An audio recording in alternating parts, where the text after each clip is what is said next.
Assalamualaikum warahmatullahi wabarakatuh. Welcome back to my channel guys. Sedikit cuplikan video saya. Selamat menyaksikan. Assalamualaikum warahmatullahi wabarakatuh. Perkenalkan, nama saya Fadia Ais, NIM belakang 077 kelas 1C PGMI. Pembuatan video ini untuk memenuhi tugas ulangan tengah semester mata kuliah studi hadis. Di sini saya akan menjelaskan materi tentang hadis pada masa sahabat. Pengertian sahabat. Setelah Nabi Muhammad SAW wafat pada tahun 11 Hijriah 632 Masehi, tampuk kepemimpinan Islam kemudian berpindah alih kepada generasi penerusnya, yaitu sahabat. Dalam mendeskripsikan pengertian sahabat, para ulama menawarkan beberapa definisi sebagai berikut. 1. Menurut ahli hadis, sahabat adalah orang Islam yang pernah bergaul atau melihat Nabi dan meninggal dalam keadaan beragama Islam. 2. Menurut Al-Bukhari dalam kitab Al-Jami Al-Sahih, sahabat adalah orang yang memeluk agama Islam, hidup bersama dengan Rasulullah dan bertemu dengan Rasulullah. Yang ketiga yaitu menurut ulama usul, sahabat adalah orang yang memeluk agama Islam yang hidup bersama dengan Rasulullah, menghadiri banyak majelis Rasulullah dengan tujuan untuk mengikuti serta mendalami sunnahnya. 4. Menurut Ibnu Saleh, sahabat adalah seorang yang memeluk agama Islam dan hidup bersama dengan Rasulullah selama setahun atau beberapa tahun lamanya dan berperang bersama Rasulullah. Akhir masa sahabat terjadi dengan wafatnya sahabat Abu Al-Tufail Amir bin Wadalil Al-Latsi yang wafat pada tahun 100 Hijriah di Mekah. Sebelumnya ada sahabat Anas bin Malik yang wafat terlebih dahulu pada tahun 93 Hijriah di Basrah. Sedangkan menurut Abu Zurah Al-Razi berpendapat bahwa terdapat 114.000 sahabat yang meriwayatkan hadis dari Nabi. Memasuki era ini,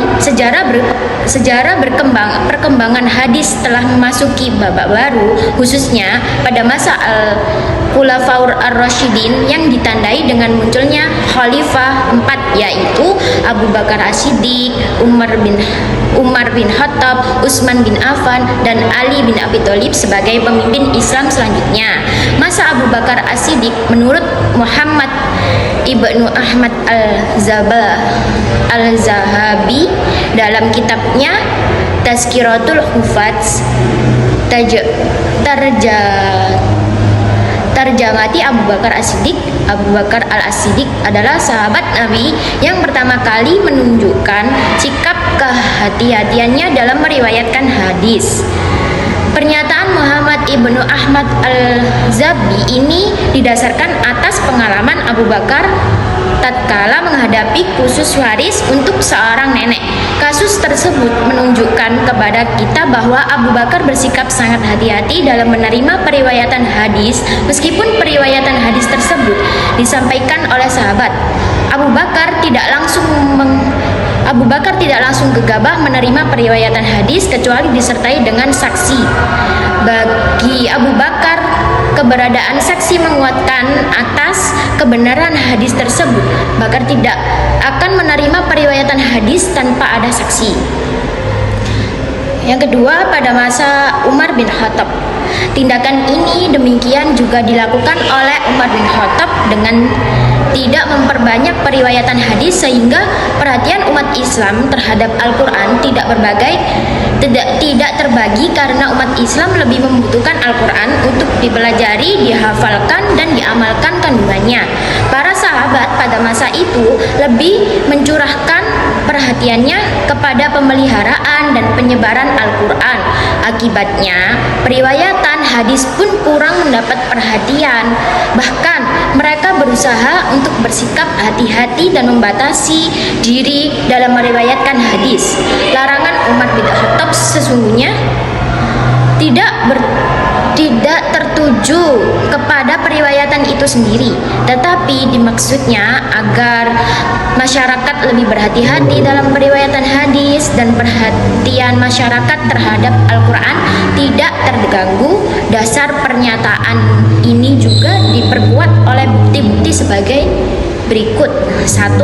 Umar bin Khattab pada suatu ketika pernah menyuruh umat Islam untuk mempelajari hadis Nabi dari para ahlinya karena mereka lebih mengetahui tentang kandungan Al-Quran. Yang kedua, Umar bin Khattab sendiri cukup banyak dalam meriwayatkan hadis. Umar bin Khattab meriwayatkannya sekitar 300 hadis. Yang ketiga, Umar bin Khattab pernah merencanakan menghimpun hadis Nabi secara tertulis sehingga Umar meminta pertimbangan kepada para sahabat. Pada masa Utsman bin Affan, Amirul Mukminin Utsman bin Affan bahwa beliau juga menerapkan kebijakan sebagaimana yang dilakukan para pendahulunya dalam menyedikitkan periwayatan hadis. Diriwayatkan dari Husain ibnu Abi Waqqas, diriwayatkan dari Husain ibnu Abi Waqqas berkata akan bahwa hal yang mencegahkan untuk meriwayatkan hadis Rasulullah karena melihat sikap para sahabat yang sangat berhati-hati dalam meriwayatkan hadis. Tetapi aku bersaksi bahwa aku mendengar Rasulullah SAW bersabda, barang siapa yang mengatakan sesuatu yang tidak aku katakan, maka tempat bagiannya adalah neraka. Dalam suatu kesempatan khutbah, Utsman bin Affan meminta kepada para sahabat agar tidak banyak menyatakan hadis yang mereka tidak pernah mendengar hadis itu pada zaman Abu Bakar dan Umar. Sekian materi saya. Apabila ada salah kata dan perbuatan yang tidak berkenan dan apabila ada yang kurang jelas mohon dimaafkan.